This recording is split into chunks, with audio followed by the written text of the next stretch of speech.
Testing high. Beautiful. Maybe on the floor. Yeah, thank you. That's great.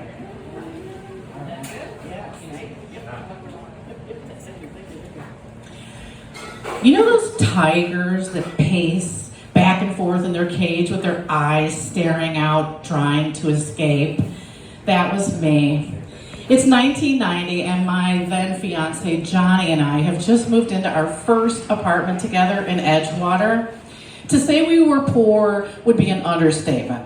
We basically have a card table and some folding chairs and a futon, and that's about it.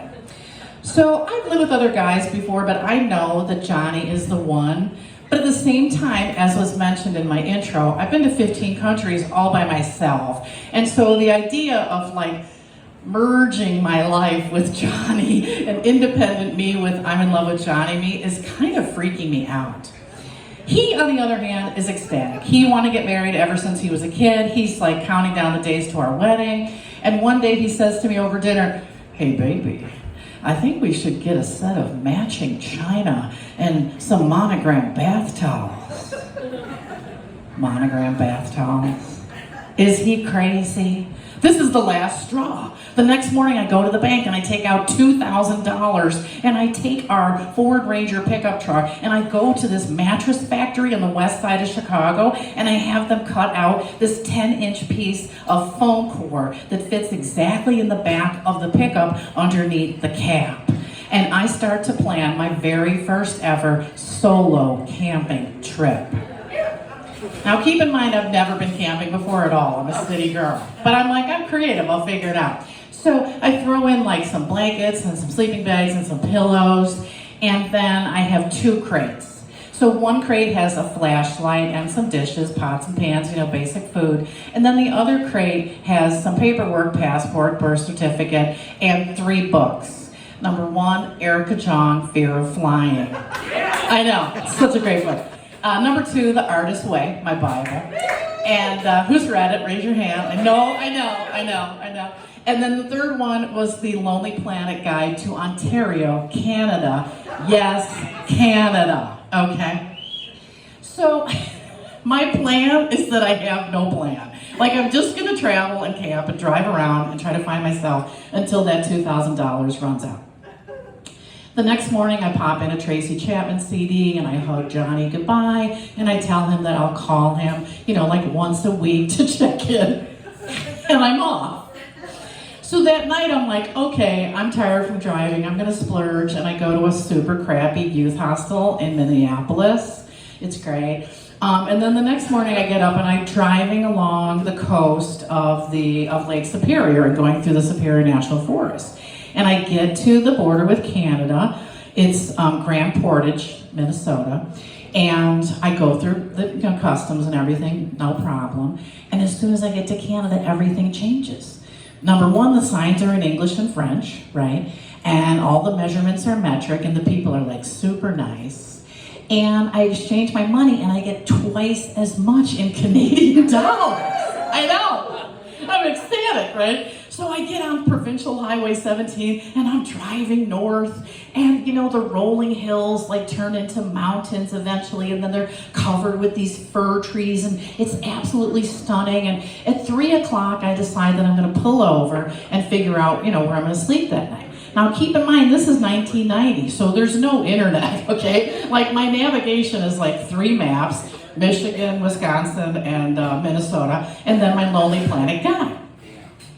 I find a town called Pringle, which looks like it's not too far on the map, and evidently they have a campground there, so I'm like, cool, I'll make it to Pringle. Now, somehow the fact that I have 3 bars on my phone comforts me, because I'm thinking if I get a blowout with my truck, that somebody could come help me. In actuality, I'm so far away from any gas station, but I just don't even know yet. At 6 p.m., I enter unincorporated Pringle, and the sign says, population 250. No gas station, no grocery store, no room for error. Cool, I'm thinking, this is where the rubber hits the road. This is where I get to really test myself and see if I can handle this. So let me check my provisions. Okay, go in the back, open my one crate. I've got 2 cans of SpaghettiOs, peanut butter, jelly, bread, some bananas, a sleeve of Oreos, and some water. Okay, I can last for like another 2 days until I have to find, food somewhere out here in the middle of nowhere. And then I go into the campground, these windy roads, and I pay my fee at the self-serve thing, and I see this couple that's all set up, and I decide to set up my campsite a little bit far from them to give them some privacy. I'm setting up my stuff for the night, and then I hear these steps behind me, and a guy says, "Hey, what the hell are you doing out here all by yourself?" And I'm like, "Oh, hi, I'm Victoria. I'm just trying to find myself. I thought I'd just come out here." And he's like, "Well, you picked a hell of a place to do that." He's got this huge beard and this checkered shirt, and he looks like he knows what he's doing, and he says, "Me and the wife have a campfire. Why don't you come over?" So I'm like, "Yeah, okay." So I hang out with them, we eat s'mores, and we talk, and we share our stories. A couple hours later, I go back to my campsite. At this point, it is so dark that just for fun, I turn off my flashlight, and I cannot see my hand in front of my face. So admittedly, my whole plan with no plan is starting to sound really stupid to me. But I've committed to this. I get inside my pickup truck, and this is when I realized that I have no way to lock the truck from the inside. Because this is a pickup, so it just has a cap, right? And normally we put like groceries in there or DJ equipment. My husband's a DJ and fiancé then. And so, I'm just like, okay. So I find a bungee cord and I Rube Goldberg it and I like wrap it around the inside of the lock and I stretch it really tight and I stick it in a hole in the wall. I'm like, well, that should do for now. And I get in the sleeping bag and I start eating my Oreo cookies and reading Erica John.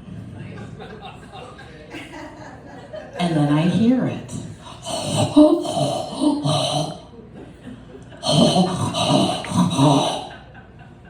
Whatever that is about a 1/4 inch of aluminum away from me. And then I remember that the people said to me, "Hey, Victoria, if you have food, you need to tie it in a bag and hang it up in a tree when you go to bed because there are black bears out here and you don't want your food to be right next to you." And I have an Oreo cookie in my hand. And then I remember that I have my period and that bears are attracted to menstrual fluid smell. Oh my God. So I'm like, between my period and these cookies, I am a black bear magnet, okay?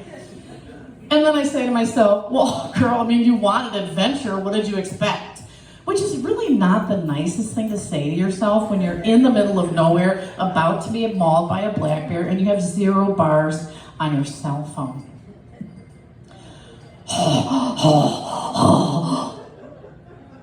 Then it stops. I figure maybe I have 60 seconds to get out of this trailer and get in the front and drive away to safety. So I undo my Rube Goldberg lock, which comes apart very easily, I might add. And then I open the door and I run around to the side. I put my key in the side of our pickup truck and I get in the front. I hit the accelerator and I drive out. And when I get to the entrance of the park, there's the forest ranger, but he's sleeping in a truck by himself. And I'm gunning out to Highway 17. And finally, when I get to Highway 17, I'm just like, okay. Whew, it's me and these long haul truckers, and I'm okay. And I spin my dial, and I find iHeartRadio. I know. And Delilah is taking requests. And she's reading, those people's messages to each other. And I'm like, oh, there's love in the world. Like, people love each other. The world is a beautiful place. I'm going to be okay. And I eat this banana, and I look in the rearview mirror, and there's this crazy woman with frizzy hair in the mirror, and it's me, and like the dark woods are receding behind me, but soon to be replaced by more dark woods. And I just keep driving and driving, and finally around 1 a.m., I see a stop, and I get off to this motel actually, and I say to the night clerk, I tell her what happened, right? And she's like, well, you're lucky to be alive. A woman was mauled out there just last week. Huh. Food for thought. So I continue camping for another 6 weeks after that. But now I'm hanging my food from the tree and I'm camping next to the few campers that are out there because by now it's October. And I'm asking a lot of questions and I'm learning a lot. And I go across the Upper Peninsula into Petoskey and down, that side of Michigan, of Lake Michigan. And as I pull into Chicago and drive up to our apartment, Johnny comes bounding out to greet me, and he's hugging me, and he's smelling my hair, and he's like, oh, I missed you so much. Let me help you bring the mattress inside.